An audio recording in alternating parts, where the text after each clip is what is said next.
আসসালামু আলাইকুম। সবাই কেমন আছেন? আশা করি সবাই ভালো আছেন। আজ আপনাদের জন্য আবারও আরেকটি নতুন গল্প নিয়ে আসলাম। আশা করি গল্পটি আপনাদের ভালো লাগবে। তাহলে চলুন শুরু করা যাক। আমি কোলবালিশকে আরেকটু শক্ত করে জড়িয়ে ধরলাম।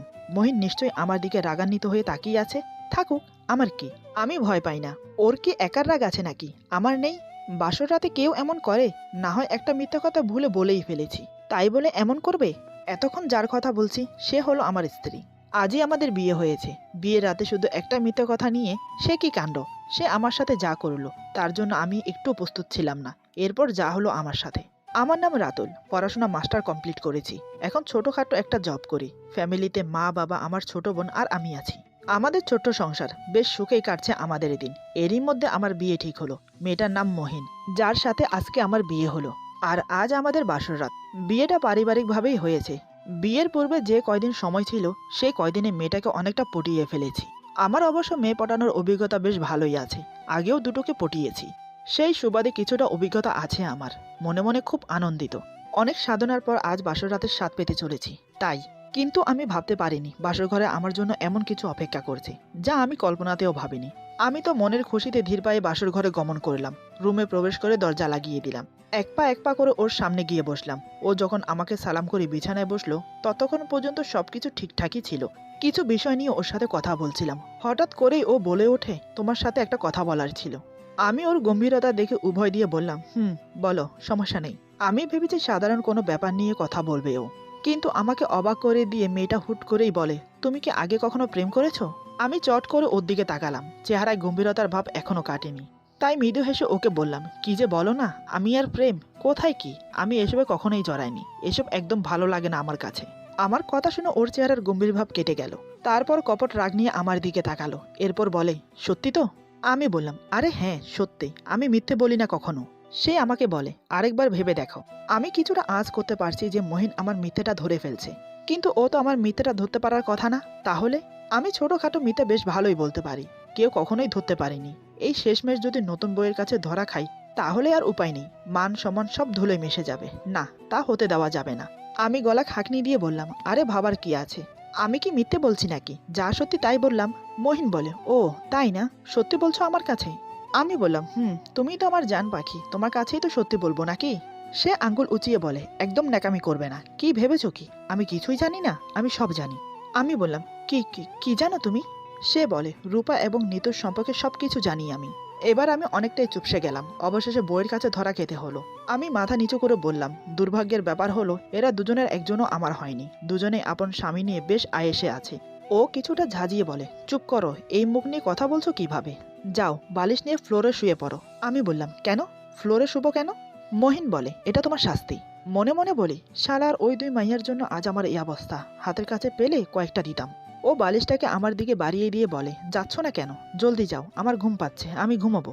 আমি কিছু একটা ভেবে বালিশটাকে রেখে উঠে দাঁড়ালাম। আলমারি খুলে আমার বইয়ের শত্রুকে খুঁজতে লাগলাম এবং কাঙ্ক্ষিত জিনিসটা পেয়েও গেলাম। কোল বালিশটা নিয়ে এগিয়ে গেলাম খাটের দিকে। ও আমার হাতে কোল বালিশ দেখে কিছুটা অবাক হলো, তবে কিছু বলল না। আমি কোনো কথা না বলে চট করে শুয়ে গেলাম খাটে। বললাম, খাটটা তোমার না, আমার বাবা কিনে দিয়েছে। যদিও এবার বলবে আমারও সমান অধিকার আছে, তাই আগেই তোমাকে অর্ধেক দিয়ে দিলাম। যাও, খাটের বাকি অংশ তোমার। এই বলে শুয়ে গেলাম। ও কিছু না বলে আমার সাহস দেখে অবাক হলো। সে নিজেও কিছু বলল না, চুপচাপ বসে রইল। আমি কোলবালিশ জড়িয়ে ধরে আর চোখে ওর দিকে তাকালাম। ওর মুখটা কেমন জানি আষাঢ়ে আকাশের মতো হয়ে গেল। রাগ আর কান্না মিশ্রিত মুখটা দেখে আমার কেন জানি মায়া হলো। আমি বললাম, কি ব্যাপার, বসে আছো যে? ও কিছু বলল না, অন্যদিকে মুখ ফিরিয়ে আছে। আমার আবারও খুব মায়া হলো ওর প্রতি। আমি উঠে বসে ওর দিকে তাকালাম। আস্তে করে ওর হাতটা ধরলাম। ও ঝটকা দিয়ে নিজের হাত ছাড়িয়ে নিল। আমি আবার ধরলাম। ও আবার ছাড়িয়ে নিল। আমি ওর চুপ থাকা দেখে বললাম, কি হয়েছে, এমন করছো কেন? ও আবার আমাকে ঝাড়ি দিয়ে বলে, তো কি করব, আমি নাচবো? আমি মাথা নিচু করে বললাম, দেখো, ওরা আমার অতীত ছিল। ওদের নিয়ে আমার যত স্বপ্ন ছিল সব ভেঙে গিয়েছে। সময়ের সাথে সাথে সব ধুলোয় মিশে উড়ে গিয়েছে হাওয়ায়। হ্যাঁ, আমার কষ্ট হয়েছিল, কিন্তু সময়ের সাথে সাথে আমি নিজেকে সামলে নিয়েছি। আমার সবকিছু এখন তোমাকে নিয়ে, মিহিন। তোমার চরিত্র প্রবেশ করেছে আমার জীবনের নাটকে। যতদিন এই নাটক স্থায়ী হবে ততদিন তোমাকে বেঁধে রেখে দেব। ভালোবাসার বাঁধনে আবদ্ধ করব তোমাকে। এখন আমার কাছে তোমার চরিত্রটাই বেশি প্রয়োজনীয়, মিহিন। প্লিজ অতীতের জন্য আমাকে কষ্ট দিও না, প্লিজ। কিছুটা অনুনয় করে বললাম, একেবারে নরম সুরে, যেন মন গলে যায় মেয়েটার। এই কয়দিনে মেয়েটাকে খুব ভালোবেসে ফেলেছি আমি, তাই ওকে হারাতে চাই না। ও কি জানি ভাবলো, রাগের আভা অনেকটাই মুছে গিয়েছিল ওর মুখ থেকে। আমি কিছুটা খুশি হয়ে ওর হাতটা ধরলাম। ও কিছুক্ষণ কিছু বলল না। আমি আরেকটু খুশি হলাম। ও আমার মুখের দিকে তাকিয়ে আবার নিজের হাত ছাড়িয়ে নিল। মুখে আবার পূর্বের ন্যায় রাগের আভা চলে এসেছে। মিহিন বলে, কি ভেবেছো নরম কথা বলে আমার মন নরম করবে? এত সহজ নয়, বুঝলে? তোমাকে অবশ্যই শাস্তি পেতে হবে। আমি আরো নরম হয়ে বললাম, আচ্ছা আমার দোষটা কি বলো? প্রেম করেছি, এটাই আমার দোষ? সে বলে, ওমা, প্রেম তো আমিও করেছি। আমি যদি প্রেম না করতাম তাহলে তোমার প্রেম করাটাও দোষের হতো। তোমার দোষ হলো তুমি মিথ্যে বলেছো আমাকে, এটাই তোমার দোষ। এবার আমি অবাক হয়ে বললাম, এই তুমি প্রেম করেছো? সে বলে, করেছি তো। তুমি করতে পারো, আমি পারি না? আমি বললাম, তুমি আমাকে আগে বলনি কেন? সে বলে, কেন? আগে বললে কি বিয়ে করতে না? আর তাছাড়া তুমিও তো আমাকে আগে বলনি।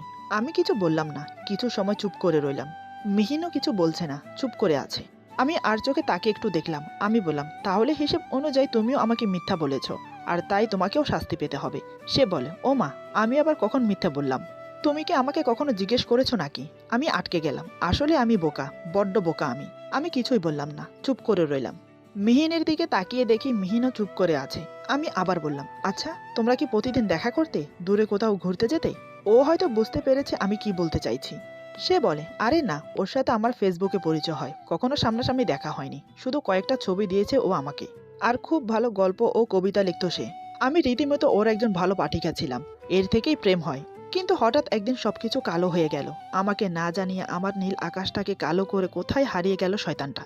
অনেক খুঁজেছি, ফোনও দিয়েছি, কিন্তু সব জায়গায় আমাকে ব্লক করে ও। কালো করে দেয় আমার দুনিয়াকে। তুমি যেমনটা ভাবছো তেমন কিছুই হয়নি। আমি বাকরুদ্ধ হয়ে ওর দিকে তাকিয়ে রইলাম। সাদা মুখটা ফ্যাকাশে হয়ে গেছে। চোখগুলো চিকচিক করছে ওর, যেন কয়েক ফোঁটা জল এখনই গাল বেয়ে পড়বে। আমি চট করে ওর হাতটা ধরলাম। খুব শান্তভাবে বললাম, সরি। আমি কয়েক মুহূর্ত ওর হাতের দিকে তাকিয়ে রইলাম। না, ও এবার হাত ছাড়িয়ে নিচ্ছে না। আমার কাছে কেন জানি ভালো লাগলো। আমি ওর দিকে ভালো করে তাকালাম। ও আঙ্গুল দিয়ে চোখের কোণাটা মুছলো। এক ফোঁটা জল যেন পড়তে না পারে তার চেষ্টা। মেয়েটার মুখটা কেন জানি কালো হয়ে আছে। ও ঠোঁটের দিকে চোখ যেতেই দেখলাম গোলাপি ঠোঁটটা কেমন জানি শুকিয়ে আছে। আগে তো এমন ছিল না। আগে ওর ঠোঁট জোড়া দেখলে আমার খুব ইচ্ছে হতো ওকে একটা চুমো খাই, কিন্তু ভয়ে পারিনি। আমি ওর গোলাপি ঠোঁটটার দিকে তাকিয়ে রইলাম। আমার কি হলো আমি জানি না। আমি হঠাৎ করে ওর ঠোঁটে একটা চুমো খেলাম। শুকনো ঠোঁটটা ভিজিয়ে দিলাম। ও হয়তো ব্যাপারটা আগেই বুঝেছে, কিন্তু তার আগেই আমি ওকে চুমো দেই। নরম ঠোঁট জোড়ার মিলনে কেমন যেন অতৃপ্ত স্বাদ পেলাম। খুব ইচ্ছে হলো আবার খাই, কিন্তু মহারানী যেভাবে তাকিয়ে আছে যেন আস্ত খেয়ে ফেলবে।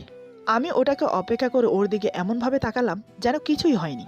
আমি বললাম, জীবনে অনেক সময় পাবা আমাকে শাস্তি দেওয়ার, যত পারো দিও, আমি মাথা পেতে নেব।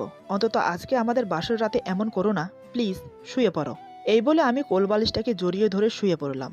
ও কপট রাগ নিয়ে আবার আমার দিকে তাকিয়ে আছে। আমি বললাম, কি ব্যাপার, ঘুমাবে না? ও কিছু বলল না। কিছুক্ষণ পর হুট করে আমার কোলবালিশ টানতে শুরু করলো।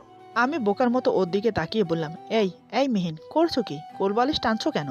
ও টানাটানি ছেড়ে রাগী সুরে বলে, তুমি কোলবালিশ নিয়ে শুয়ে আছো কেন? আমি বললাম, তো কি করব, এটাই তো আমার একমাত্র সম্বল। ও বলে, তো আমাকে নিয়ে আসছো কেন? আমি বললাম, তোমাকে তো এনেছিলাম কোলবালিশের পরিবর্তে, কিন্তু তুমি তো আর সেটা হচ্ছ না, তাই কোলবালিশই আমার সম্বল। সে বলে, সরাও এটা, আমি ঘুমাবো। আমি বললাম, ঘুমাও না, পাশেই তো জায়গা আছে। সে বলে, না, আমি ওখানে ঘুমাবো না, তোমার বুকে ঘুমাবো, সরাও এই কোলবালিশ। আমি কোলবালিশ সরিয়ে অতীব খুশি হয়ে বললাম, কি ব্যাপার বউ, আমাকে ক্ষমা করে দিয়েছো বুঝি? সে ঠোঁট বেঁকিয়ে বলে, হা হা হা, ক্ষমা? কাল সকাল থেকেই দেখবে ক্ষমা কাকে বলে।